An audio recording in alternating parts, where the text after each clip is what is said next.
আমাদের জীবনের মূল উদ্দেশ্যটা কি? পৃথিবীতে আমাদের এই অস্তিত্বের উদ্দেশ্যটা কি? আপনাদের কি মনে হয় কে এই প্রশ্নের সঠিক উত্তরটা দিতে পারবেন যে পৃথিবীতে আমাদের জীবনের উদ্দেশ্যটা কি? কে? ডাক্তার জাকির নায়েক পারবেন? অবশ্যই এর উত্তর হবে না।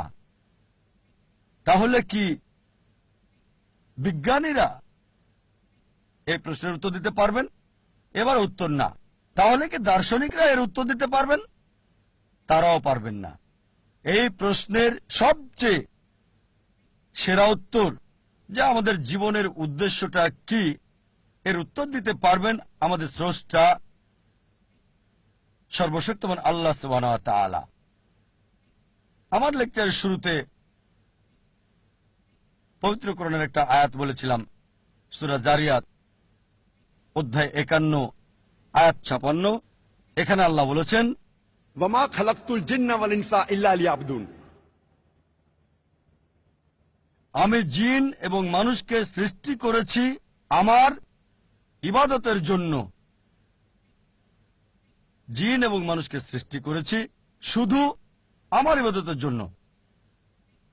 এখানে আরবি শব্দ হচ্ছে ইবাদা, মূল শব্দ আব থেকে এসেছে, যার অর্থ চাকর, এর মানে দাস। ইবাদা মানে নির্দেশ পালন, মানে গোলামি, এর মানে অনুগত, সমর্পণ করা। সংক্ষেপে ইবাদা মানে গোলামি বা আল্লাহ সুবহানাহু ওয়া তাআলার নির্দেশ মান্য করা। আমাদের স্রষ্টা সর্বশক্তিমান আল্লাহ, যা কিছু আল্লাহ সুবহানাহু ওয়া তাআলা সর্বশক্তিমান আল্লাহ নির্দেশ দিয়েছেন আমরা মানি, এটাই হচ্ছে ইবাদা, এটাই প্রার্থনা। যেমন ধরেন আল্লাহ সুবহানাহু ওয়া তাআলা বলেছেন 5টি পিলার মানতে হবে। যদি তাওহীদে বিশ্বাস করেন যে কোনো উপাস্য নেই আল্লাহ ছাড়া, তাহলে ইবাদত করছেন, আপনি আল্লাহর উপাসনা করছেন। যদি প্রার্থনা করেন, সালাহ আদায় করেন, আপনি ইবাদত করছেন, আল্লাহ সুবহানাহু ওয়া তাআলার উপাসনা করছেন। যদি যাকাত দেন, বাধ্যতামূলক দান, ইবাদত করছেন, আল্লাহ সুবহানাহু ওয়া তাআলার উপাসনা করছেন।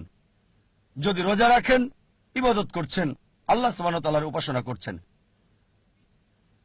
আল্লাহ কোরআনে বলেছেন যে প্রতিবেশীর হক আদায় করতে হবে, তাই যদি প্রতিবেশীর হক আদায় করেন, যেহেতু কোরআন বলছে সূরা মাউন অধ্যায় 107 আয়াত 7, তাহলে ইবাদত করছেন, আল্লাহ সুবহানাহু ওয়া তাআলার উপাসনা করছেন। যদি বিরত থাকেন যেগুলো থেকে সর্বশক্তিমান স্রষ্টা আল্লাহ সুবহানাহু ওয়া তাআলা বিরত থাকতে বলেছেন, তাহলে আপনি ইবাদত করছেন।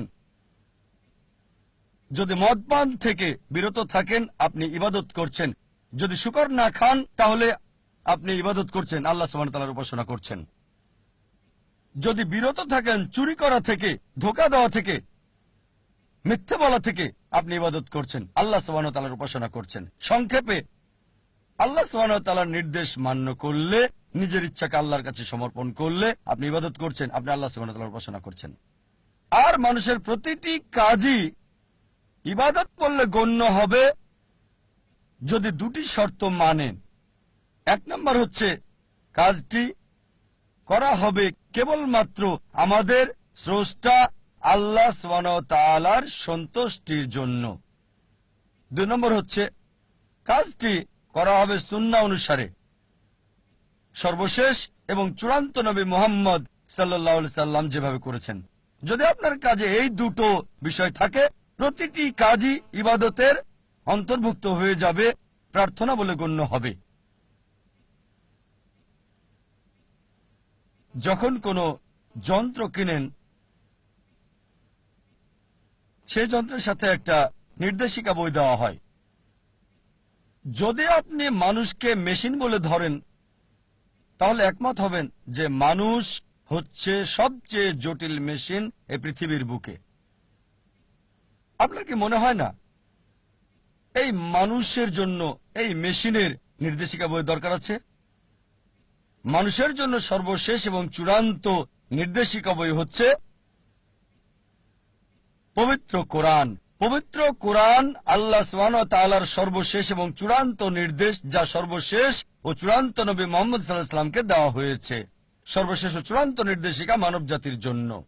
কোনটা করবে আর করবে না, কিভাবে একজন মানুষ জীবনযাপন করবে তা দেওয়া আছে এই নির্দেশিকা বই পবিত্র কোরআনে।